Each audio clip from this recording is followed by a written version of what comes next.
Hey everyone, didn't die. Hey people, oh, Crash Thompson here, along with little guy apparently. Hi puppy. Oh my gosh, you had to do that when I was opening my video, didn't you? Oh my goodness.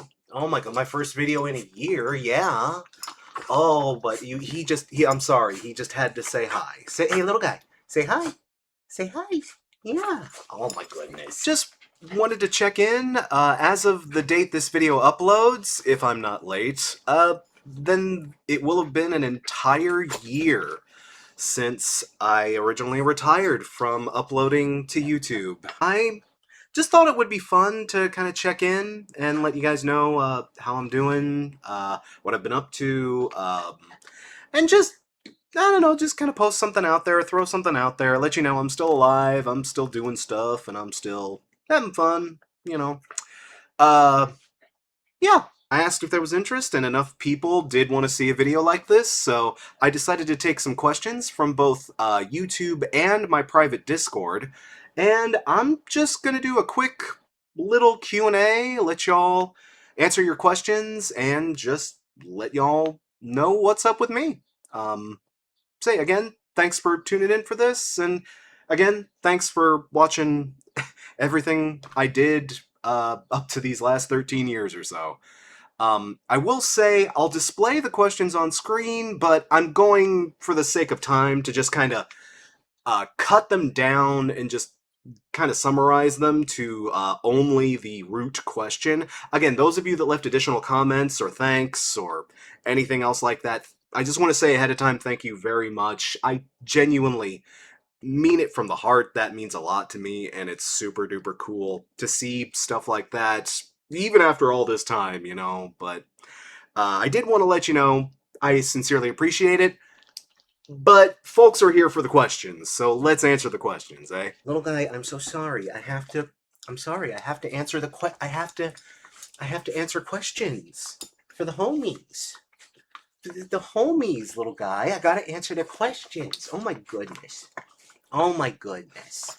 Okay. So let's get rolling. How has your time spent listening to new music versus revisiting existing stuff you like changed since you retired from the channel? I gotta say, I am listening to so much less new music these days. And I'm better for it. To be fair, it's been kind of a year. I don't know. I've just still been on rest and recovery mode in that respect.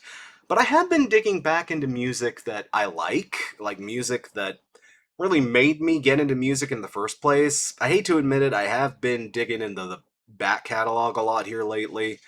Um, I don't know, it's helped me reconnect with what got me into being such a music nerd in the first place. And, you know, I feel like it's been good for me. I've been listening to a lot of classic grunge, a lot of classic goth, a lot of old Canadian music that I like, a lot of other stuff like shoegaze and industrial and some power electronics here and there. I don't know, I've been able to, without the obligation of the channel, I've been able to explore more just for my own fun and more for my own fun and my own sense of curiosity than having to meet obligations and deadlines and all that stuff. And I gotta admit, it's been nice having this just be a hobby again and not like a job.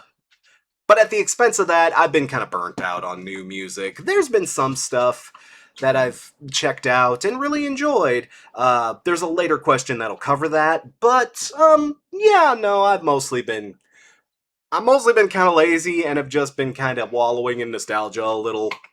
I consider it part of the recovery process, okay? I know you're done with personal content on your channel, but might you still be a guest on something with another creator if they were interested? Oh, absolutely, no. I basically told all of my YouTube friends and counterparts and, you know, everyone I know in the scene at least, that if they wanted me for a cameo or if they wanted me on board for something, I was always available. I'm always open-minded to doing stuff, even if it's just a little thing here or there.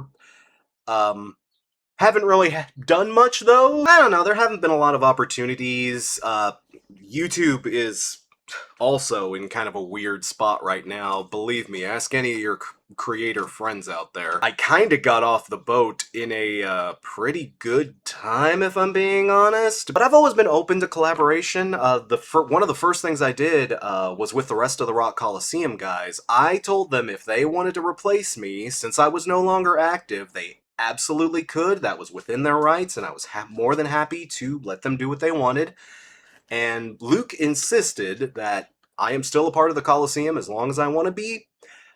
So yeah, if other Coliseums happen, you might see me pop up there. If other folks reach out and I have the time and availability, that's part of it too. Schedule has been kind of busy lately as well, so I don't know. I'm not able to take absolutely everything that comes in, but I don't know, for homies and for friends and for folks that I just know and love, they know I'm always happy to hop on and help them in whatever way. I'm just not making my own shit right now, and I feel pretty good about that, all things considered. So, yeah, no, I'm just happy kind of resting, relaxing, and just kind of digging into retirement mode a bit. It's been good to me. Honestly, it really, really has, in more ways than one. But I definitely would be open to collabing with people I know and have worked with before, in the past at least. Um, I don't know, I'm not open to taking stuff from like strangers or people I'm not familiar with. No, sorry, not. I just don't want to get flooded with a bunch of like randos saying "be in my video." Like, I don't know, y'all. Like, realist talk. I'm not much of a draw these days. I was never much of a draw to begin with, but like even less so. So I get it. It's all good though. Again, I'm happy being irrelevant right now. Have you ever had a moment where you've come across a band or artist typically associated with retro era music, or possibly older, checked out their most recent releases, and was pleasantly surprised at how good it is? I'm positive I have, but I'm having a bit of trouble thinking of good examples of that. I will say one of my favorite bands I got introduced to that way, Rush. You know, my favorite band ever. I didn't discover them until I was like in my teens, and even then, I was just digging through my dad's old CD collection, I think, found a copy of Moving Pictures, and thought, hey, this was cool. And then I put it away for like another, I don't know, 5 or 6 years or whatever. And then when I started really, really getting into music, I dug a little deeper on Rush, found some more of their catalog, and was like, oh, wow, these guys are amazing. And eventually they ended up becoming my favorite band. So that's obviously a big example there. I guess the other one that comes to mind is, weirdly enough, Dream Theater. I get why people aren't as into a lot of their later catalog. I 100% get it. But I feel like some of their later stuff gets kind of a bad rap. It's still listenable. It's still very, very good. But, uh, like, I don't know. I feel like people are a little too harsh on it. It's still good for what it is. I didn't take a lot of notes for this little Q&A, so I'm having trouble thinking of bands like that. I guess a few others are just maybe, again, folks like Depeche Mode or The Cure, or I don't know, a lot of I've been digging into a lot of 80s music lately as well. And again, when I paw through some of the stuff those 80s bands were doing in like the 90s and the 2000s, some of it is way better than you would expect. Some of it isn't, but I don't know. I feel like there's a lot of bands like that. So, yeah. God, as soon as I shut off the recording, I'm positive I'll think of like 10 to 20 bands that do this. But in the moment, eh. Good question, though. Was there ever a band or artist you were considering doing a How to Get Into on that you really wanted to do, but the sheer scale of their discography felt too daunting and time consuming to commit to making? Yeah, there was definitely a few of those. Honestly, a lot of the ones that I promised I was going to do, eh, kind of, once I actually sat down and realized what was in front of me, stuff like how to get into U2 or how to get into Iron Maiden. Little guy, come on, bud. Actually sitting down with the catalog and just realizing how much effort it was going to take to cover that band's entire discography. Yeah, It was pretty overwhelming. At least in the moment, I could have gotten those videos done, but other things kind of got in the way. Either other videos I wanted to make, or just general burnout, or something to that extent. Honestly, Pearl Jam and Bad Religion ended up being way bigger lifts than I thought they were initially gonna be. Bad Religion in particular, but I wasn't in a great headspace when I was making How to Get Into Bad Religion. But yeah, absolutely, there have been more than a few How to Get Into's I was considering that, yeah, just the sheer size, scope, and complexity of what I would have to discuss was just way too daunting. Um, Not that I wasn't open-minded to it, and, should I come back someday, I would definitely still be open-minded to them. I just feel like I'm a little bit more better prepared for what I would be up against if I go against them. Look, if I do decide to work on those bids, you're not going to be seeing me for a while, just a heads up on that. Looking back, what are some things you're the most proud of in regards to the videos that you've made? Is there anything you wish you could go back and change slash do differently? Oh boy, there's a lot of stuff I wish I could have done differently, but, like any experiment or any creative thing that you do, you make mistakes and you fuck up. It's just part of the learning process. I can think of a bunch of things that I did that I probably shouldn't have done. Using the F slur in a video before I came out is definitely up there on the you shouldn't have done that list. But I also try not to think too much about videos being bad or good or anything to that extent. I more because if you do focus on that, it will drive you crazy because like any creative person will tell you, when you're making something and you have the chance to finish it and look back over it, you're always going to hyper focus on the bad elements and gloss over anything you did good or competently because you want to improve and you want to get better, and you do that by fixing the stuff that's wrong, and there's so much shit that's wrong with everything I do, and blah, and you gotta stop yourself from obsessing about that.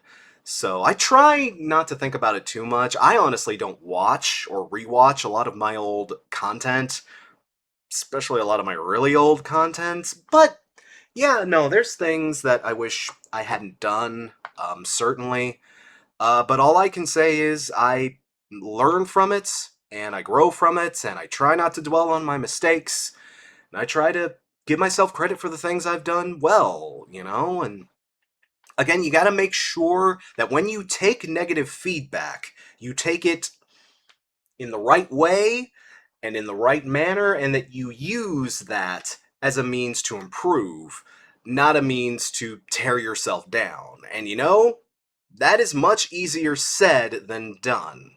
And I've caught myself many a times taking things too seriously or taking things the wrong way. And yeah, no, that's just part of the process, though. That's part of anything creative you do. There's always things you could have done a little bit better, or lines you could have delivered a little bit more eloquently, or jokes that should have hit harder, or things you should have rewritten a few more times. You can edit and edit and edit and edit till you're blue in the face, but at some point, you gotta finish the damn product and you gotta do the damn thing. You have to, at the end of the day, do the damn thing. I am getting really out of focus. Your vision for what you're trying to do doesn't prevent you from doing the damn thing. Perfectionism is just a good way to drive yourself crazy. But that being said, there are plenty of things that I am super proud of, or things that I'm, glad that I did. I'd say the Dark Souls videos are something I've always really enjoyed. Again, those were risks to do on the channel. Pretty much any time I talked about video games, it was always a big risk because those videos take a long time to make. And on my channel, at least, they don't contribute to Dick. So, yeah, it sucks that, not as many people were into that. I certainly was into it, but I'm proud of those videos. I was also really proud of myself for the 9/11 video that I put out. That's easily the longest, non-streaming video I ever made, and that thing was a beast to get created and exported to. Editing on that was a nightmare But we got that one done. On time for a change. That may be one of the only videos I ever finished even close to something that resembled on time. I'd also say my Guilty Pleasures video was another one I'm proud of, because that video should have been a bomb. Nobody should have been into that video, but it's honestly transformed into one of my more watched individual essays, so like, oh, for a topic that's so niche and so personal, I'm kinda glad that one did as well as it did. It didn't deserve to do well, but hey, sometimes good shit happens. I'd also say the Grammy curse videos turned out way better than they had any right to, given how burnt out I was by the end of those. Like, it shows in that last video too, man. I am just fucking done by the end of that last video, man. I still enjoyed putting those out and making those, but man, was I tired by the end of it. I'm sure it showed. People really like my How to Get Intos, and my Worst Rock Hits videos have become some of the most popular stuff on my channel. So yeah, I feel like I've done a lot of good stuff on top of the mistakes and the crazy shit and the jokes that didn't land and Little Diva and all of that, you know? I had fun with what I was doing, and at the end of the day, it's all that really matters. That and, having y'all enjoy it. That's also very important too, and I'm glad y'all like what I did. Or at least got a couple of good laughs out of it. Hey, I'll take what I can get. Imagine for a second. Okay. Hmm. That was fun. Imagine for a second a scenario in which you created your YouTube channel, but it's not to talk about music. What subject would you have talked about? Well, the obvious answer to that is gaming. It would have been video games. Easy. In fact, when I was making a YouTube channel, my first thought was originally to just make a gaming channel. Because I watched a lot of gaming channels, I followed a lot of gaming channels. Gaming channels were my primary inspiration. I didn't watch a lot of music YouTube before I hopped onto music YouTube, but I watched a ton of gaming YouTube.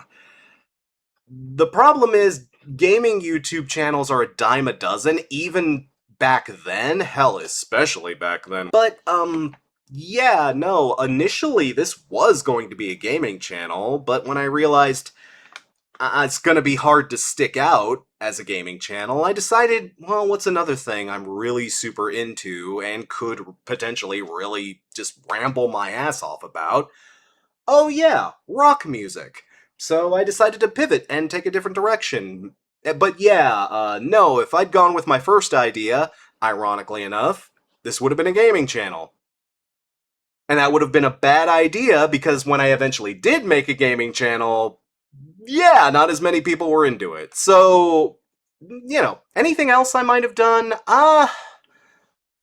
Honestly, I might have made maybe not a channel, but like a Simpsons themed podcast or something like that. That's another thing that I am super duper crazy nerdy about. I've been watching that show almost my entire life. I know so much dumb trivia about that show, and it's a shame because I rarely got to talk about it on this channel. That, or I might have done something on movies or possibly animation. Problem there is I have weird taste when it comes to TV and animation. I don't know, I kind of have weird taste just in general.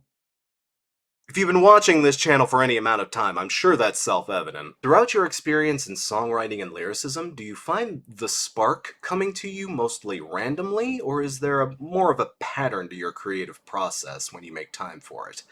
See, I am absolutely one of those guys who follows the spark of creativity. Ideas just kind of happen randomly for me. I've always kind of looking for and waiting for inspiration to strike.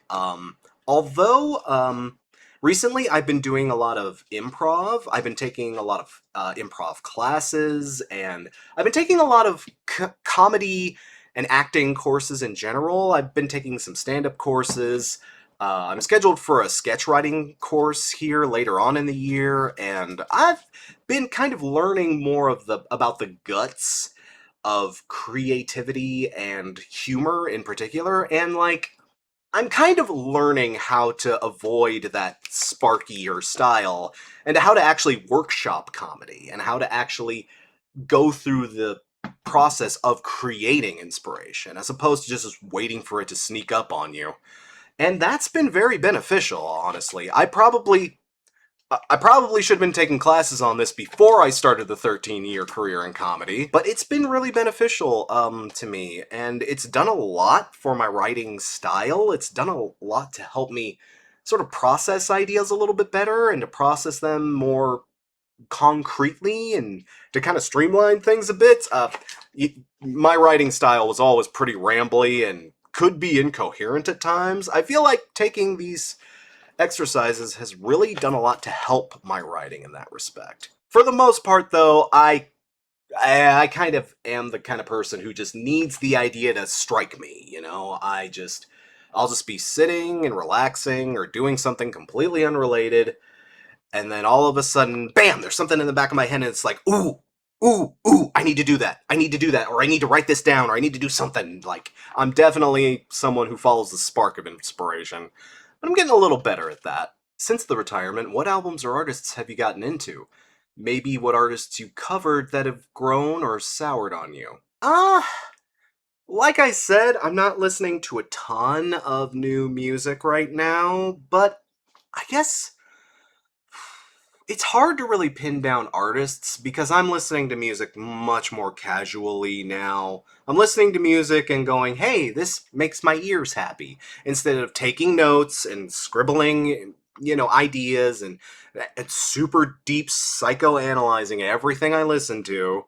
I'm more just like, hey, this is good. So it's hard to pinpoint like artists necessarily, but like I said, I've gotten into a lot more industrial and noise acts. I've been kind of when I break outside the barriers of things, I've been trying to get into genres that I originally wasn't into much at all.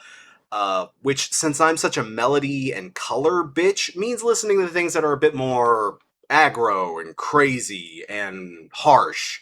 So again, a lot of industrial, some power electronic stuff. I'd say like and some more goth. I've really been exploring the goth scene, particularly from like the 70s genesis of things onto the 80s and 90s. Like 90s goth is very weird because the 90s were just such a weird time for music in general. I don't know, I've been focusing more on genres than anything. Has anything soured on me? I don't know.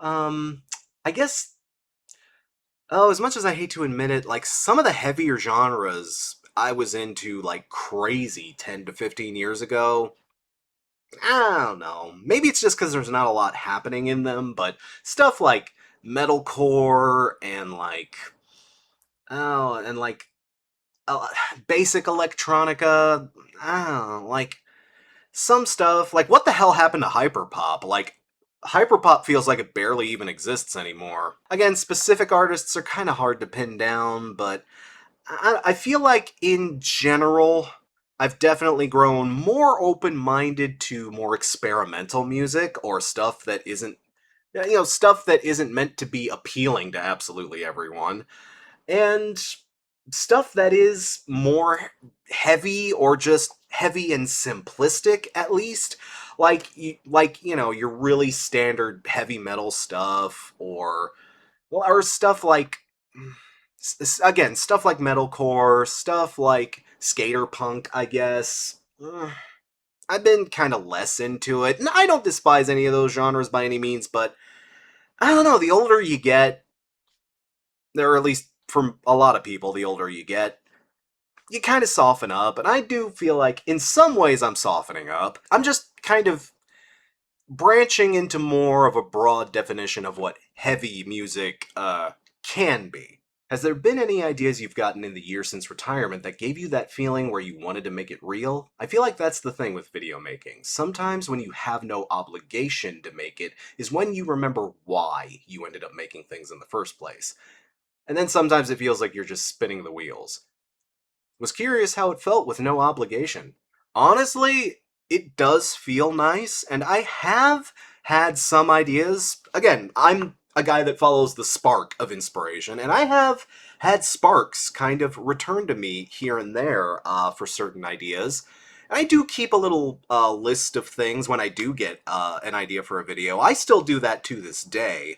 And I admit, I've had more ideas for videos since retiring than I did in that final year when I was doing things and I was burnt to a goddamn crisp. So yes, having time to rest does get help with your inspirational drive. Have I had any ideas that I feel like, oh, I have to bring this to life? I have to come back and make this real? Not yet. Again, I'm still enjoying retirement for the time being. But again, I've I said from the very beginning there was always the possibility this could be more of a Kiss style retirement, and I'm not averse to coming back in some shape or form in the future. Um, and I've been saving up those ideas. If I feel the spark to come back and start making videos again, you guys will definitely hear about it. Um, but I haven't had quite the revelation idea to come back and exit from retirement because again I'm enjoying my rest, and if I do come back I realize we're back on the horse, we are back on that rodeo, and I ain't quite ready for that level of commitment yet. I want some more time to be lazy. Sue me. Are there any album covers you wish you could have gotten around to talking about for a theoretical Bad Album Covers Volume 7? Oh, absolutely. Y'all, trust me. I had enough bad album cover ideas to make the entire channel bad album focused if I wanted to. There's a lot of bad album covers out there. That was one of those things where the well is pretty much never going to run dry, and if I were to come back, I feel like bad album covers would definitely be something that's on the plate. Again, they're easy videos to make, and people love them, so yeah, obviously. It's honestly a shame I didn't make more, because people were really into those, but I didn't want to pigeonhole myself. I never wanted to pigeonhole myself into doing one thing over and over and over again. That's why I shifted up my style and my formatting so much. I don't like doing the same thing over and over again. So, yeah, I don't know. That will definitely be something, if I were to come back, you would see again. 100%. Again, those videos are fun and easy, and they're a great way to get the audience involved too. I always liked those videos where I could feasibly and reasonably involve you guys into the making process, and yeah, no, those were always a great well for that. Hell, y'all are sometimes better at finding this shit than I am. Bravo to you! I always liked the bad album covers video. That's kind of a rare case where even some of the older entries in that series, I can watch them and not cringe myself stupid necessarily. I really enjoy those. Those are fun to watch, they were fun to make. Everybody loves bad album covers, and that includes me, so I wouldn't write it out, no. What have you learned about yourself in the past year since you've stopped with YouTube? Honestly, that I needed help. Like, realist talk. I was not taking good care of myself by the end. That's that's something I've struggled with my entire life. I'm kind of a workaholic. Believe it or not, I'm kind of a perfectionist, and I will get into this sort of manic frenzy when I get an idea or when I get a creative spark, and I will just drive myself crazy to get to the finish line on things. And that was really detrimental to me. And I got to a point where I wasn't taking care of myself. I got to that point several times throughout my YouTube career. I wasn't looking out for my mental health. I wasn't looking out for my physical health. My weight went all over the place for a while there. And I needed to stop, slow down, and actually focus on healing and focus on you know, repairing myself and working on myself as opposed to just working on my output. I am more than my output. I'm more than the version of me that you guys get to see when you watch my videos. And I was putting way too much focus on the person I put out there as opposed to the person who is here. And if you don't focus, you shouldn't focus entirely internally, of course, but if you never focus internally, that's when problems build up. And believe me, I let a lot of problems build up. It took me a long time to recover from a lot of the problems I'd built up. I'm still recovering from a lot of the problems that have built up. If you follow my Instagram, you know I've had a hell of a last year, man. I'll put it this way, I had just about the worst Black Friday a person can possibly have. But I've spent a lot of the time away from YouTube taking care of myself, seeking out help, seeking out actual treatment for the issues that I have, for my anxiety, for my physical health, for my diabetes, and all of these wonderful, fun new physical conditions I have to deal with. I'm actually on meds for my anxiety now, and for the longest time, I went unmedicated. I went 41 years without being medicated. I am sure it shows in my content. Holy shit. That has been a very positive experience. And exploring other creative hobbies that aren't YouTube has also been really beneficial. And it's helped me meet more people and get out there in a more constructive way, I guess, is the way. The thing with YouTube is it can be very isolating, or at least the way I was doing it, it was very isolating. You shoot all the videos. The thing with my process is I did everything myself. I shot the videos myself, I edited them myself, I mixed the sound myself, almost everything outside of like, cameos or the occasional small help I would have. That was all me.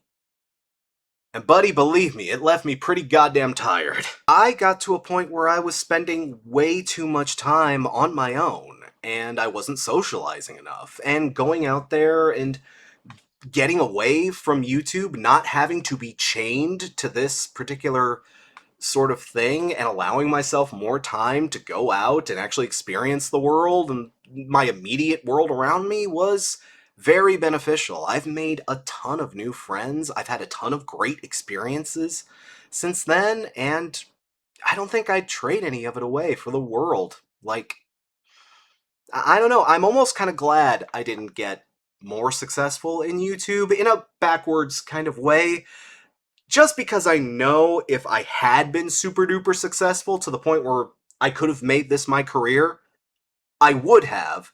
I would have poured everything I had into it, and then I really would have drove myself fucking nuts. So, yeah, no, I lucked out in that regard.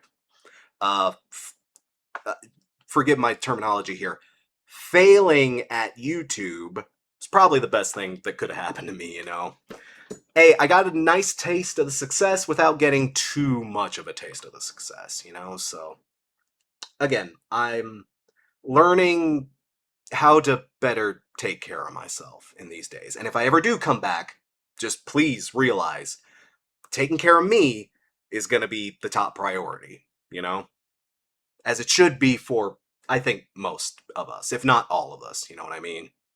Again, you can focus on yourself too damn much, believe me. That is absolutely a possibility, but uh I was definitely in a spot where I needed to focus on me. I needed to fix some shit up, but hey, I'm working on it. Were there any bands or artists you were considering for the How to Get Into series that you hadn't made a video on before retirement? And if so, who were they? Again, I've already mentioned Iron Maiden and U2. Metallica was another one that I teased that I was about this close to doing, but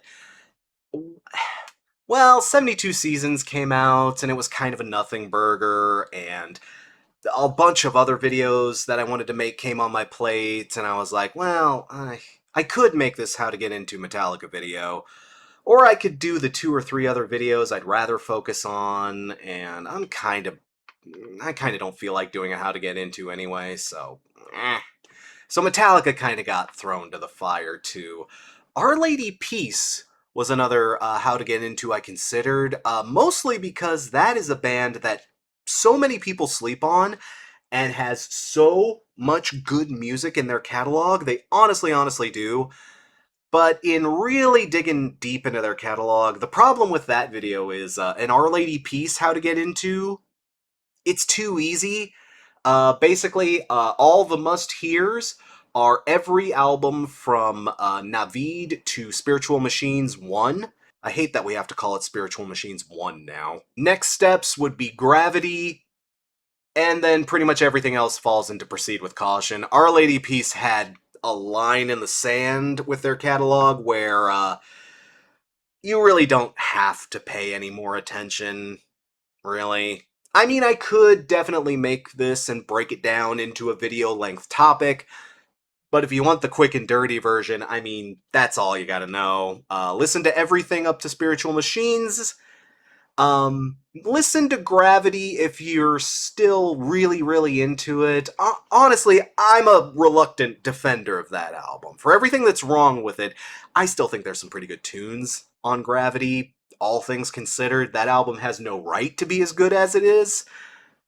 But everything after Gravity, yeah, you can pretend it doesn't exist. What have you been up to since retiring? Any new hobbies or interests? I've already mentioned this a few times in this video, but I've been doing a lot of improv. I've been taking improv classes here and there, mostly under Defiance Comedy here in Indianapolis. Again, that's been a very positive experience. I've really enjoyed my time doing it so far, and honestly, I'm looking to do more.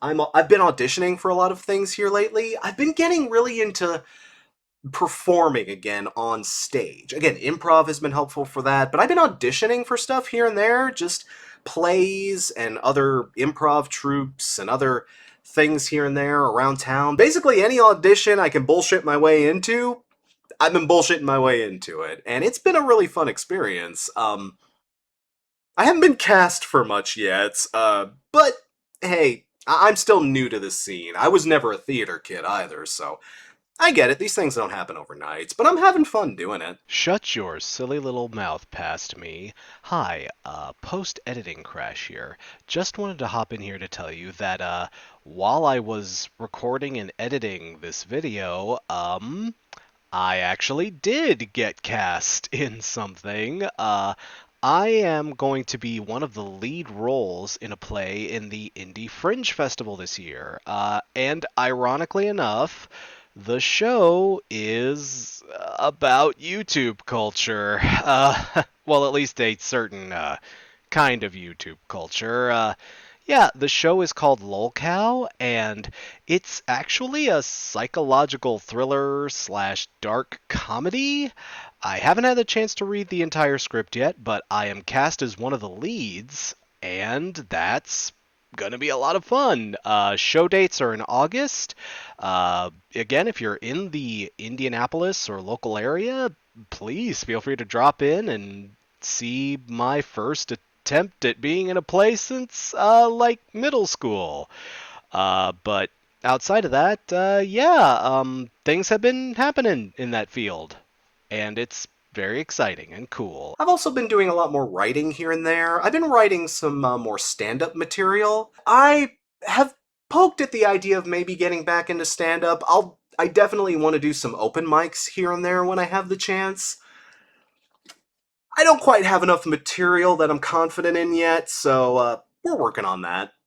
I've also been working more musically. I've been writing a lot musically. I recently bought a new acoustic guitar here, and I've been considering doing some open mics here and there. I've also done some karaoke as well. Funny story, I bullshitted my way into the USKA karaoke competition this year, and so far, I've made it to regionals. Yeah, I didn't even realize I was doing it. That's a really long story. The regionals for that competition are coming up in June, and I don't know, if I do good there, I may represent Indiana in the finals. So I don't know, wish me luck. That's the thing. I've always had a drive to be creative. I've always had a drive to either write something or perform something or to just goof off and be funny in front of other people. I've always had that creative drive, and in searching for other means to, outlet those feelings and that creative instinct, it's been really beneficial for me. I've been having a lot of fun, getting out there and doing things creatively that aren't YouTube and aren't, bitching about the same handful of bands, you know what I mean? But most importantly, the thing I've been enjoying the most since retirement, being a dog dad. Look at him. He's eating. Oh no. Hi, puppy.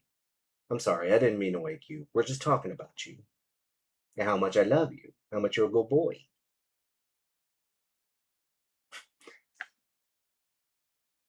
Look at him. What artists or bands did you consider yourself a fan of during the fledgling days of your channel, but now you're sick of? To be honest, there aren't a ton of bands like this that I would really put into this category.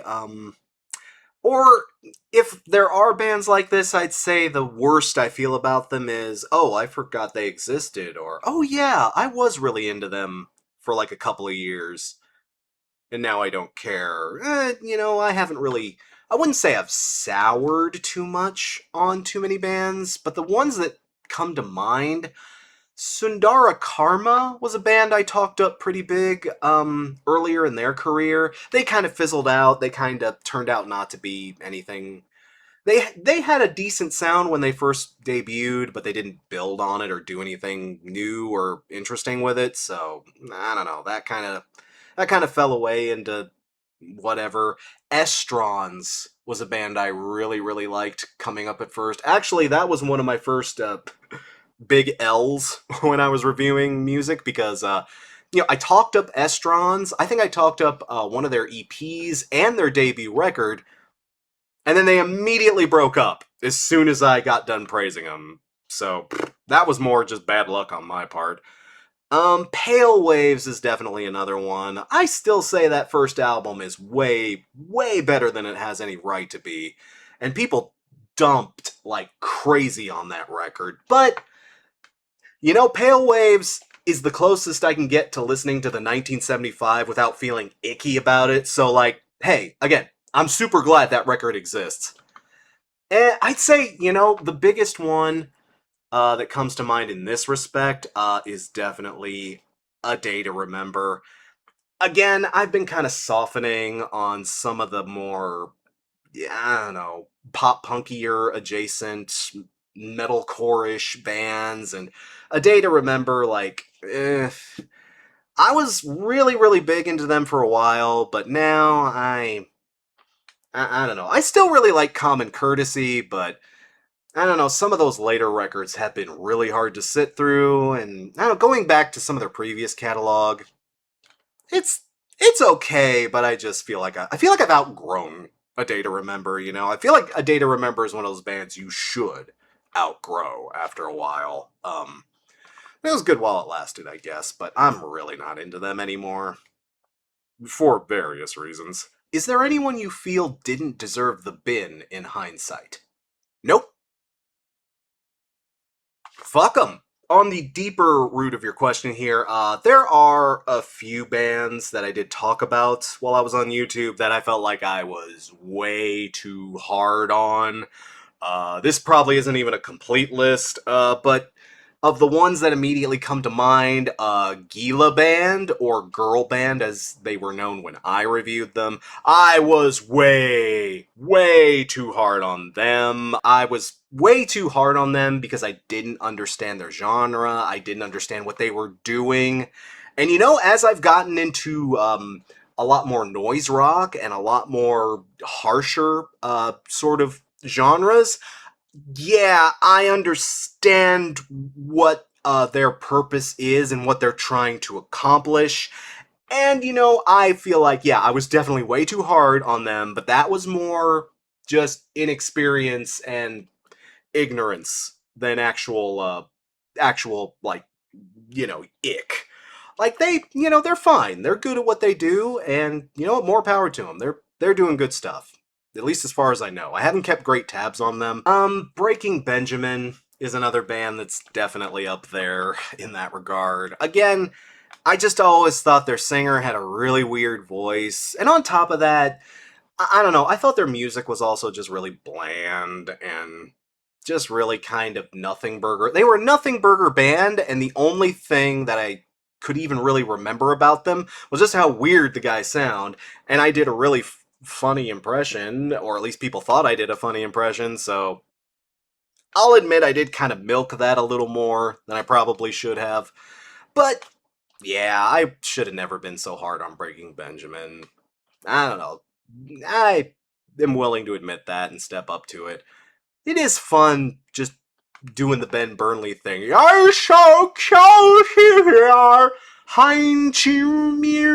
But, you know, who are they hurting? They ain't hurting anybody. They're doing their thing. They're doing okay. Oh, another big one. Coheed, particularly on Vaxis 1 when I reviewed that album.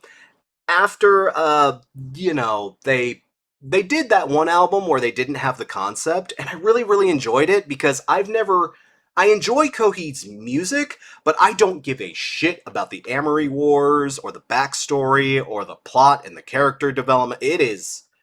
I've tried to get into that and I've tried to understand what's going on there, and I am a lesser person for it. When they decided, hey, we're going back to the Amory Wars and the long story, long narrative, super complicated stuff, I was like, God damn it. But I shouldn't have been so hard on it. It's like, I don't know, Coheed, that's what they want to do. Again, that's what they're into. That's the kind of music they want to make. I shouldn't have given them a hard time for it. Because the music on those later Vaxis records is still fine. It's still Coheed. If you're into Coheed, they're still pretty good, I'd say. I don't give a shit about the narrative. I never will give a shit about the narrative, and at the time, I was just really frustrated about that more than anything. That was also another case where it was more the burnout talking than actually me.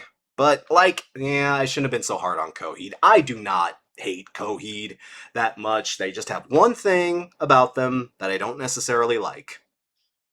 But that's okay. They're still out there, they're still fine, they're still doing their thing.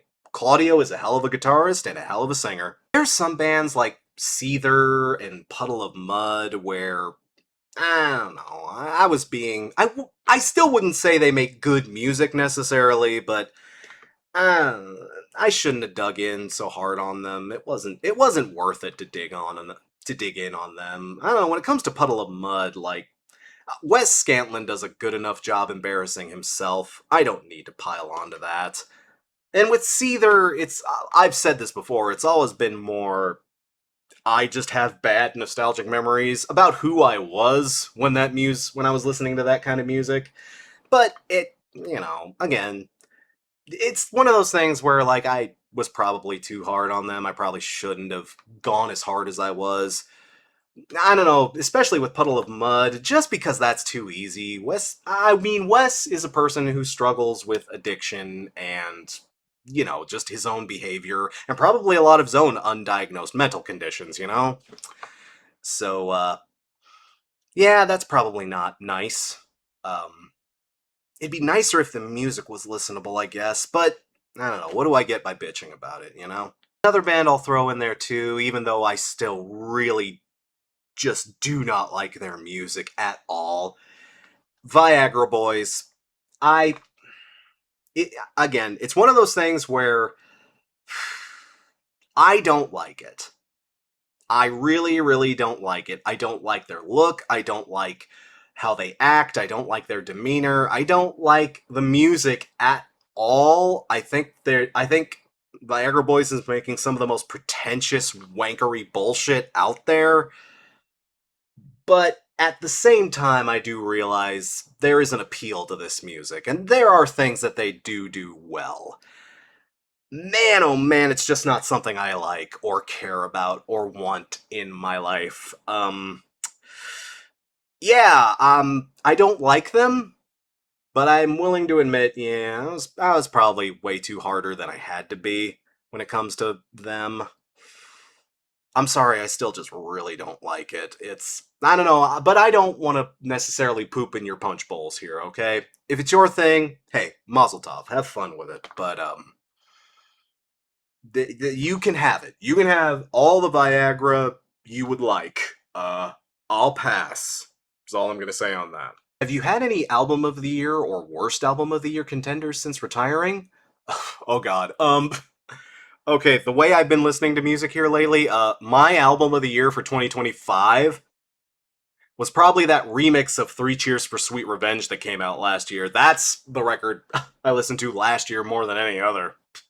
Isn't that fucking sad? I don't even love that album necessarily. I mean, it's an interesting take on that record, and I really like how they brought out some of the vocal dynamics and really polished up the guitars on it. But it's also a bit too polished. Like that version of that album is way too clean. It lacks a lot of the grit that kind of made that album appealing in the first place. So, again, I wouldn't say it's a replacement for the record, but having heard it so many times, I'm still glad it exists. As long as both records exist, I'm okay with that. If we lose one or the other, I wouldn't be okay with that necessarily. But yeah, no, God, I probably have a lot of spins of that. Though, as far as album of the year contenders for 2025, if I were still making videos, I'd say it would be a bit of a punch up between Ego Death at a Bachelorette Party from Hayley Williams, Private Music by Deftones, or Lonely People with Power by Death Heaven. Oh my god, that last Death Heaven record. Man, that was almost like an apology for Infinite Granite, wasn't it? Like that record was just. Mm. You know, if I have a record for 2025, you can go ahead and make it Lonely People with Power. That's fine. If you want to add that to the Wikipedia or whatever, please be my guest. As far as worst albums go, again, I have not been seeking out bad music like at all. But if there were records I heard from last year I didn't like, it's not anything that a lot of other people weren't griping about, if I'm being honest. That Benson Boone record, I gave it a try. I do not see what people like in this guy. He sounds like the guy from The Darkness with his nuts in a vice. This man, okay, he's got range, sure, but he has no fucking control. He sounds like a chipmunk on heroin. Like, man, just whoa. People listen to this? People listen to this. Wow. Wow, people listen to this. The new Taylor Swift album was a great big piece of shit, but like again, real bold of me to say that, right? Like of course that was a piece of shit. Everyone said that was a piece of shit, and like I don't know, these days I don't care about like people getting mad at my opinions on music, you know. So, yeah, that new Taylor Swift was a pile of shit. I don't know, maybe there was some good stuff on it, but I barely got through that fucking thing. Some of the worst lyrics she's written since she was a literal teenager. Like, damn, girl, please stop being a billionaire and learn how people act. Homely fucking shit. Homely shit?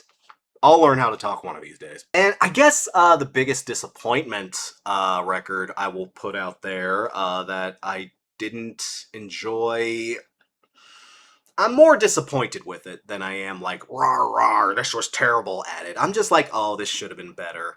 That last Sleep Token record, again, real bold of me to say that, because everybody apparently hated that record. But, like, I don't know, I agree. I kind of see what they were trying to do with that album, but it it was really lacking something in the execution. And, like, I don't know. It was gonna be hard to follow up the last album, but I feel like they fell farther than they should have on that record. Unfortunately, I still don't mind Sleep Token, but unfortunately, people don't know how to have healthy opinions about this band for whatever reason. So, I don't know. I hope they do better on the next one. I genuinely hope they do. I just really wasn't feeling even in Arcadia. Eh, sorry. Who are some of your favorite queer content creators? Great question. Oh my goodness. I've got a pretty big list of folks here.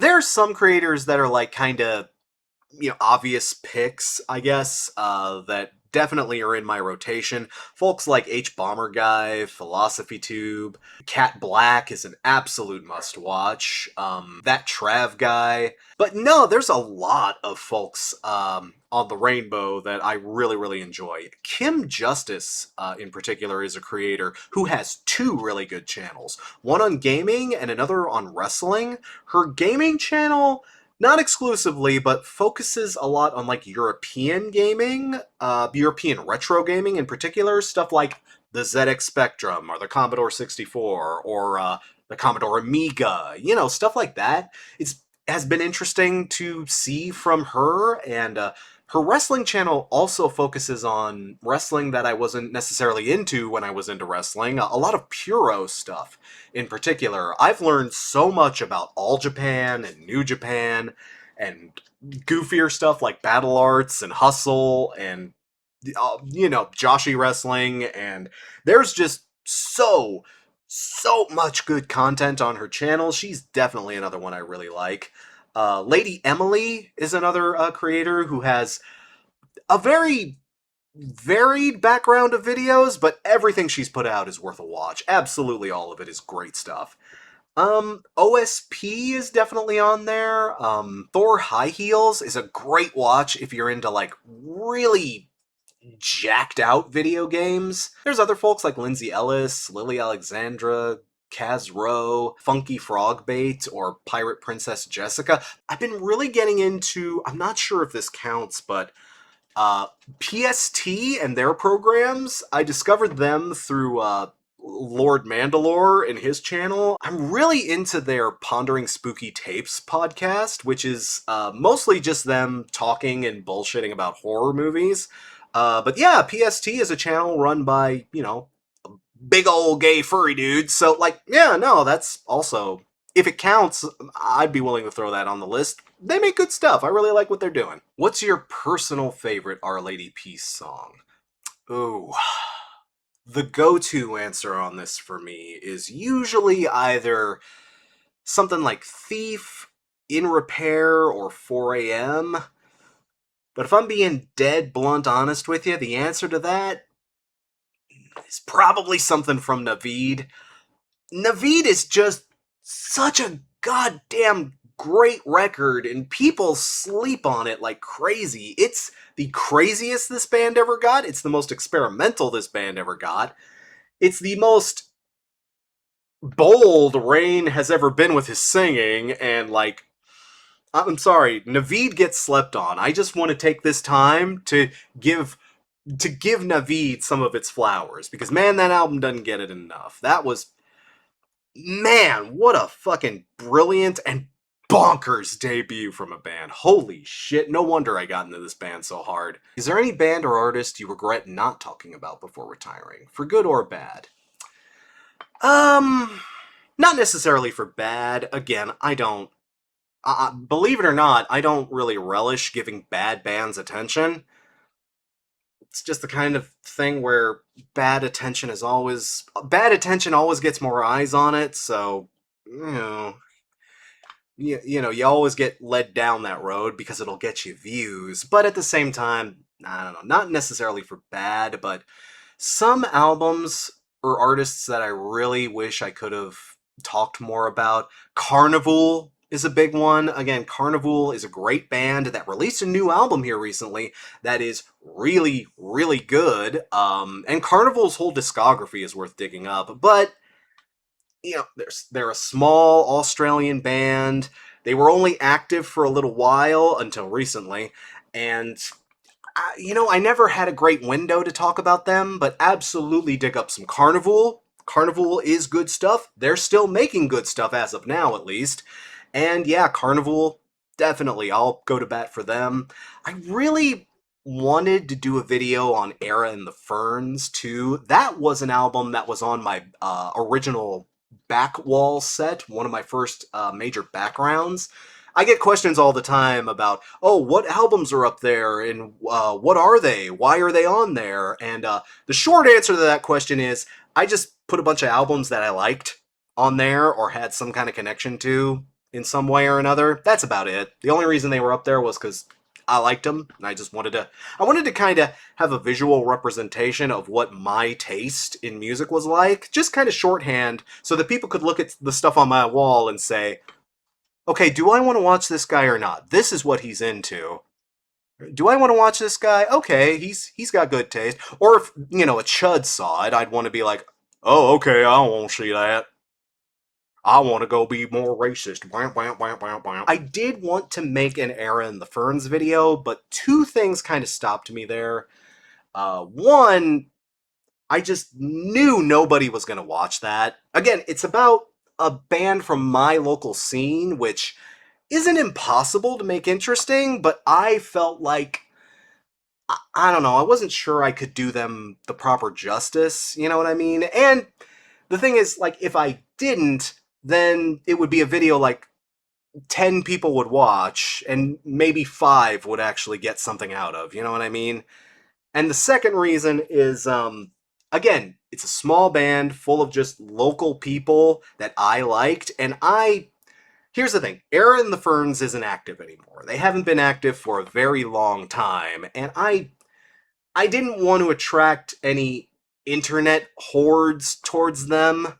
Again, having someone talk about your work on the internet can attract a lot of positive attention.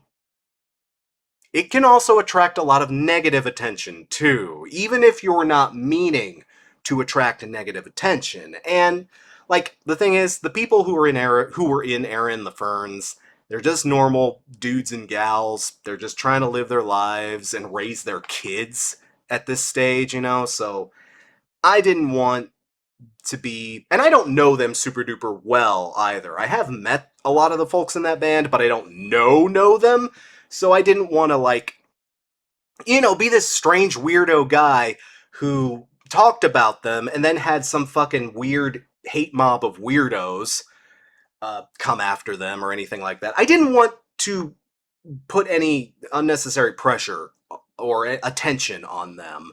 Again, they're just folks trying to live their lives and just trying to be normal people. I do not want to take that from them just because I really enjoyed their music. But I wish I had gotten a chance to talk more about them. I don't know. I would recommend digging up Evan is a Vegan.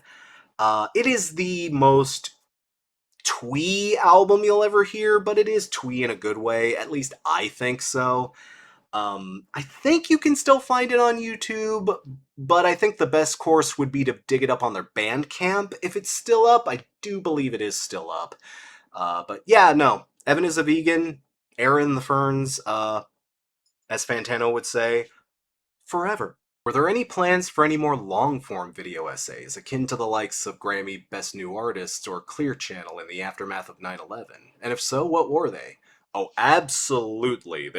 Like I mentioned, I definitely had other ideas for videos that I just did not get around to creating, and I still keep a list of those out and about. Again, I don't want to show everything that I could potentially do because I might make those videos someday. Who knows? But I will say, I definitely have some more how to get intos I would make if I were to come back.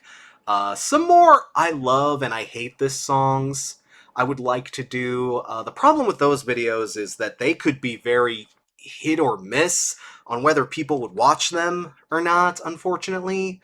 But man, I don't know. It was sometimes it was just fun to break down a single song. Maybe if I'd made that the entire focus of my channel, I could have gotten away with doing it more, but I didn't, so people weren't as into it. Que sera.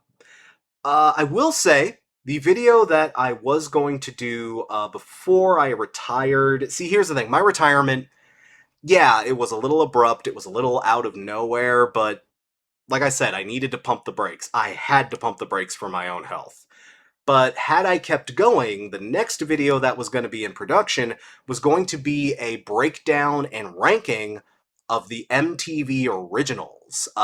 The first day of programming on MTV, I was going to review all of those videos. Little guy.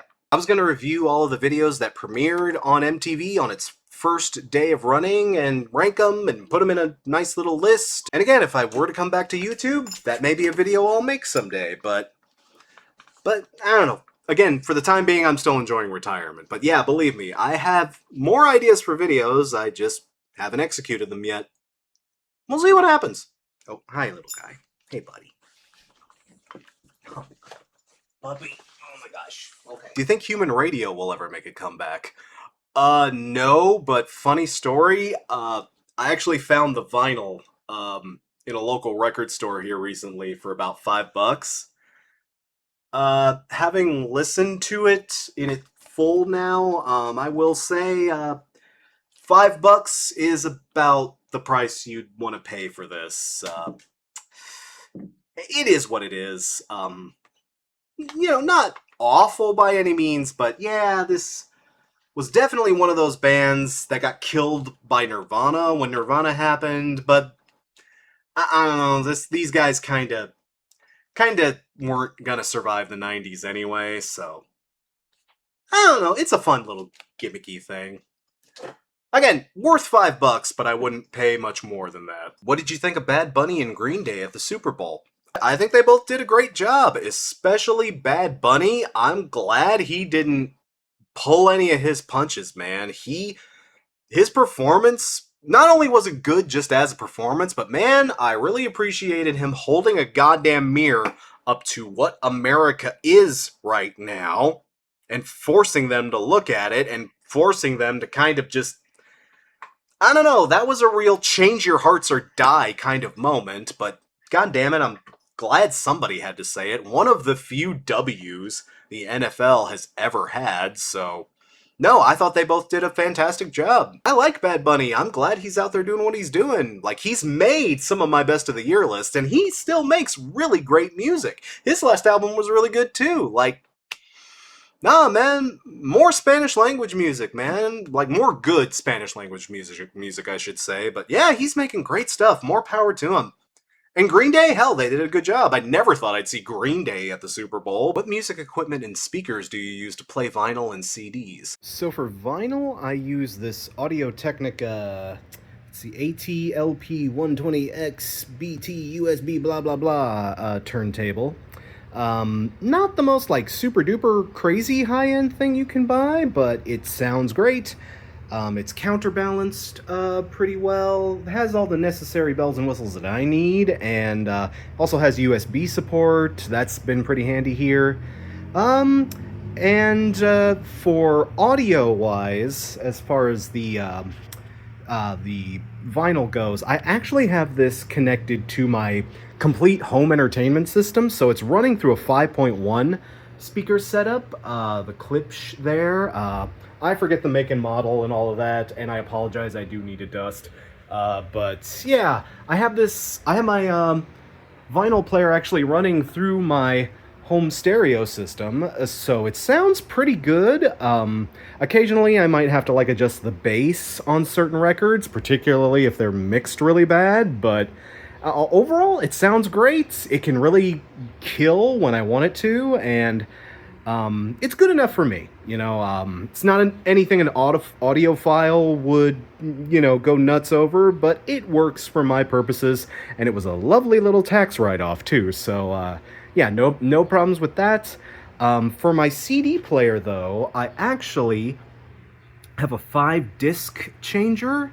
I believe this is from the early 2000s. Found it at an absolute steal and just kind of cleaned it up, restored it a little bit, and it functions great. Again, it's great when I'm playing CDs that I don't necessarily have to change them in and out every single time, unlike this motherfucker right here.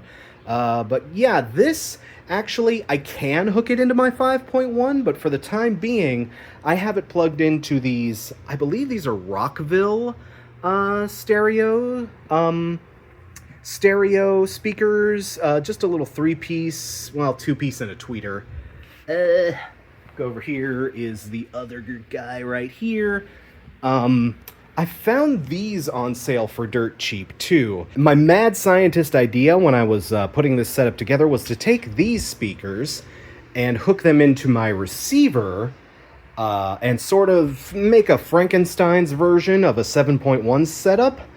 Uh, but I found out the hard way that Rockville speakers don't like to play nice with Klipsch or Sony materials in particular. I'm not married to either brand necessarily, I just happen to find a lot of Sonys out there. Yeah,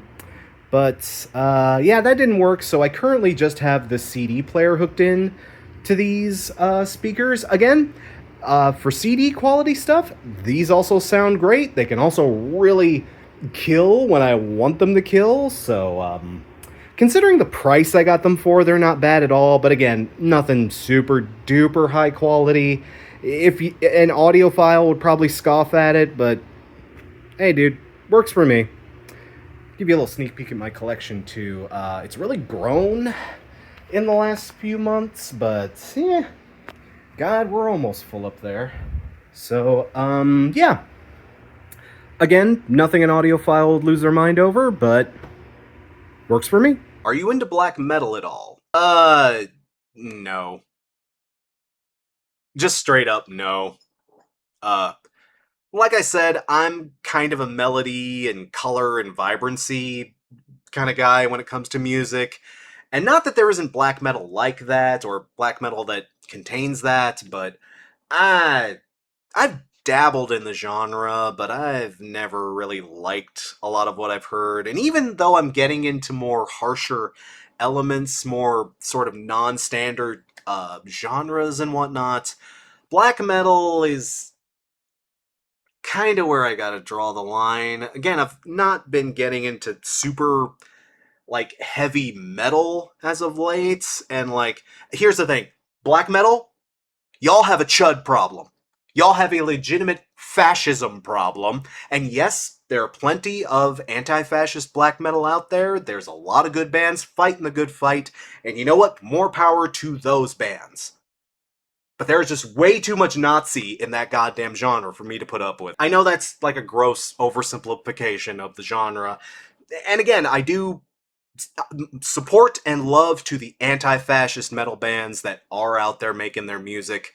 But man, y'all are fighting a hell of a battle out there, and I just would rather not get near it.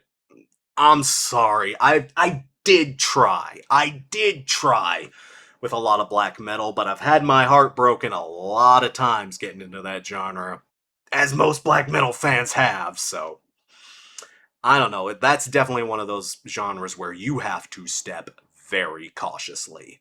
And these days, I just don't have time for that bullshit. Do you believe Comedy Central was a big mistake?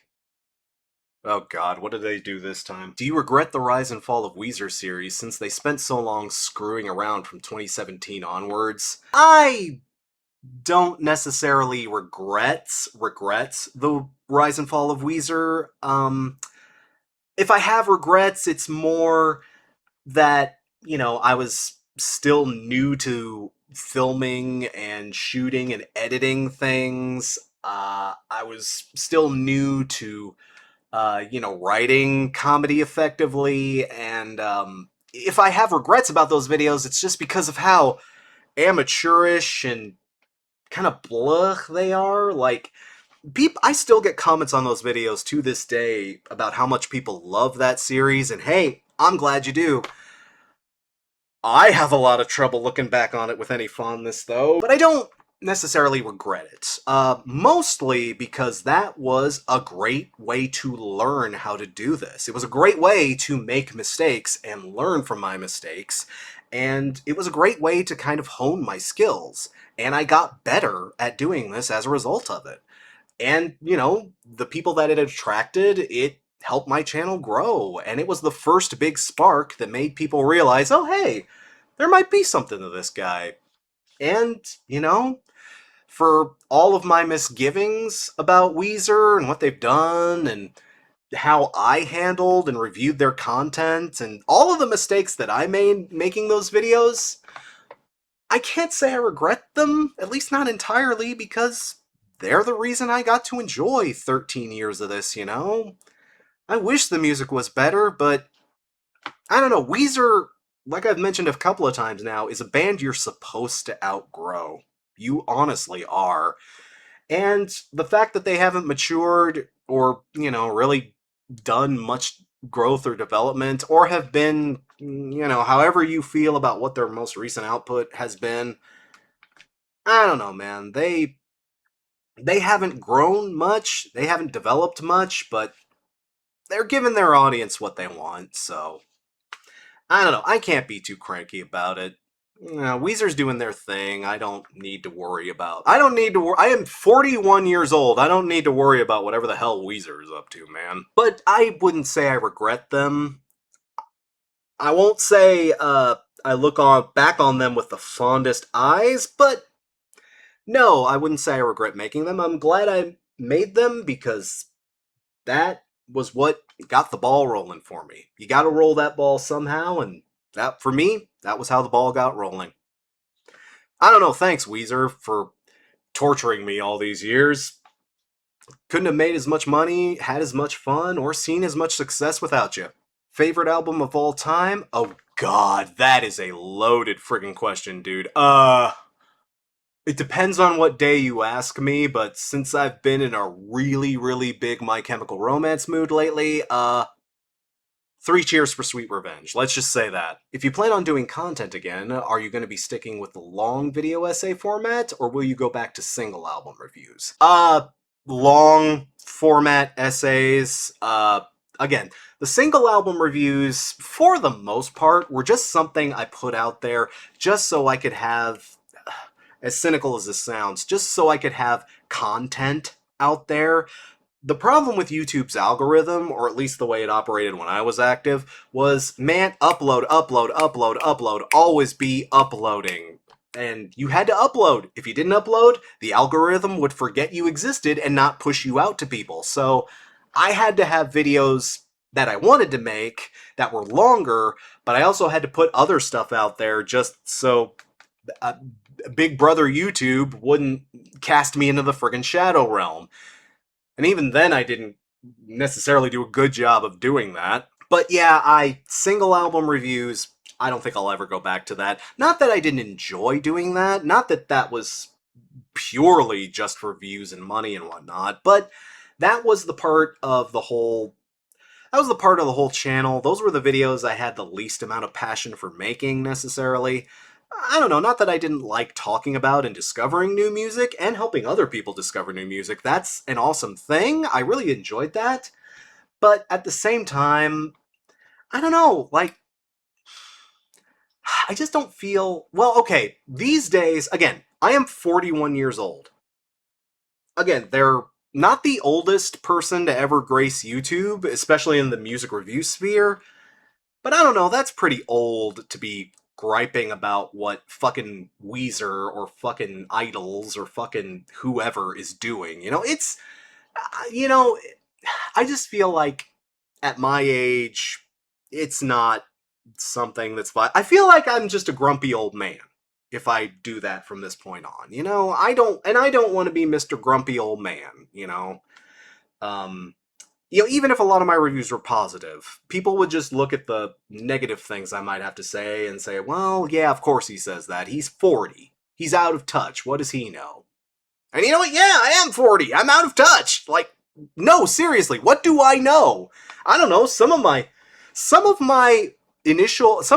reviews of new albums are some of the worst content I ever made, if I'm being honest. Like, I don't know, sometimes I didn't always grasp what a band was about, or I didn't understand what they were trying to do with records. And that's the risk you take when you cover new material. You risk stepping into shit or running your mouth when you really, really, really shouldn't have. You don't have the time or the necessary means to do the amount of research that an album review might take or need to properly facilitate. And I enjoy researching. I enjoy looking into bands. I don't necessarily enjoy it when I have to be in a great big goddamn hurry. And you have to be in a hurry when a release date is coming up, or a new box set is coming out, or heaven forbid somebody drop a surprise album, fuck all the way off. Oh my god. So yeah, new album reviews, if I were to come back, very, very most likely wouldn't happen at all. Those days are behind me, unfortunately, but I don't know. I would be open minded to doing more long form stuff, more essay driven stuff. But the thing with that is, I would also need to take time to make those videos. So I would probably be like, like the H Bomber guy type of content creator. I would make a video, and then you might not see me again for like 6 months. But I would love to just be able to focus on that if I were to return. Algorithm be damned. When you first made the jump from rock critic to Crash Thompson, you said that you'd have covered more forms of media like video games and TV series and movies. And while you did deliver on the video games, you didn't do much on TV and movies. Did you have any video in mind for these topics? Ah, yeah, I remember that. That more naive times, right? The thing is, I did try to make some videos on TV shows and movies that I liked. In particular, again, I did try to make some Simpsons videos. I really, really wanted to make a video on A Mighty Wind because that movie is just amazing and it's music centric and it's one of those films that, like, if you're not a music nerd, you might look at this thing and just go, what the fuck did I just watch? But if you are, there's so many deep cuts and so much goofy shit that it makes it that much more entertaining. But the thing is, too, the problem is when I did try to work on videos like that, I ran into a big old roadblock. That being copyright. Oh my god.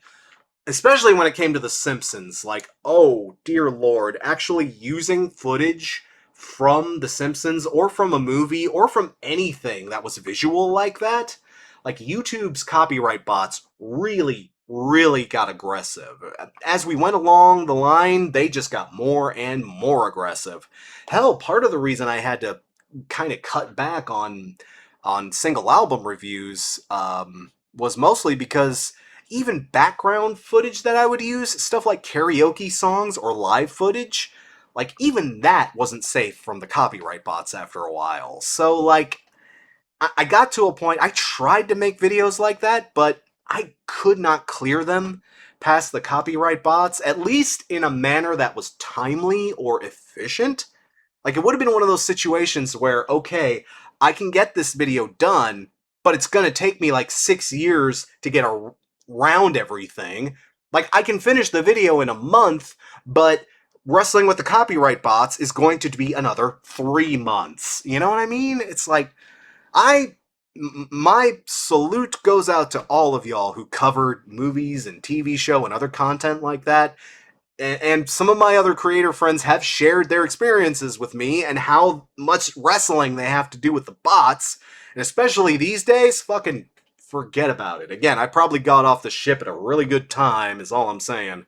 But, like, yeah, no, I wanted to do more content like that, but blame YouTube. Don't blame me for that. I tried. I did my damnedest to do stuff like that, but unfortunately, it just couldn't be done. At least not in a way that I would have been satisfied with, so.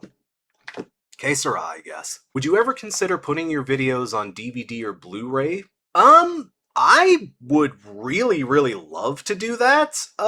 Two problems though. One, there's probably not a lot of demand for that. I'm sure there would be a few very, very passionate people that would love to have DVDs or Blu-rays of some of my stuff. But that number is probably, I'll be generous and say double digits. I can't think of too many people who would actually want that. And again, the issue when it comes to that kind of thing is copyright. Again, I cover music, so putting out something for sale like that, I was able to get away with a lot of the stuff I published because it's free. It's on YouTube, and it's just a YouTube video, you know? Making an actual physical product that you sell for money, that becomes a much more complicated situation just in terms of like, okay, who's going to manufacture these? How are you going to ship them out to people? What do you do about international shipping and folks who want to buy this who aren't American? Or what do you do about region formatting? There's a lot of excess questions in that. And that's before we get to, are you allowed to sell the materials you've talked about? And given how much copyright wrestling I've done just with my free YouTube content, I have a feeling I'd be getting into some big boohoo trouble when it comes to that. So, I don't know. Unless I find somebody who really, really, really is capable of helping me navigate all that, that probably won't happen. Never say never, I guess, but, I don't know. Maybe don't wait too long on that is all I'm saying. How's little sweetie doing? She's doing just fine, actually. She has lost a few of her nails up here on top. I can relate to that personally, poor gal. But like she's doing okay. She's more settling into her role as like home security. The thing is, not that I've had to worry about that much here necessarily, but anytime you do swing something that looks like this on it, look, stupid anime face or not, people aren't gonna fuck with you. Lil Sweetie protects this house. Have you been working on any more paintings since you retired? Unfortunately, not really. I've done a few paintings for like friends and family, but to be honest, I haven't necessarily. I still have all of my materials, but I've kind of also lacked the inspiration to paint. I don't know. Painting is one of those things where you really got to have a spark in order to, get it done. And I just haven't been very inspired to do a lot of painting recently. I still enjoy it, and I would love to get back into it, but I need an inspiration. I need something to kickstart my creative drive in that respect. I guess I've been focusing too much on other pursuits to really dig back into painting. I'm not against getting back into it though. I just need to, it's one of those things where I'd love to paint. I just need to think of stuff to paint, is all. And that's it. Again, thanks to everyone who submitted questions. I apologize if I didn't get to yours. Discord folks had priority. I think I got all of them. If I didn't, I'm sure you'll let me know. I'll get to you personally if I did that. Hopefully I didn't goof up. I'm pretty sure I got all of them. But to those of you on YouTube as well, thank you very much for your questions. If I didn't get to your question specifically, apologies. I didn't want to spend too much time on this. Again, this is just like a little check-in. It's really informal. It's not really meant to be anything big or grandiose or anything like that.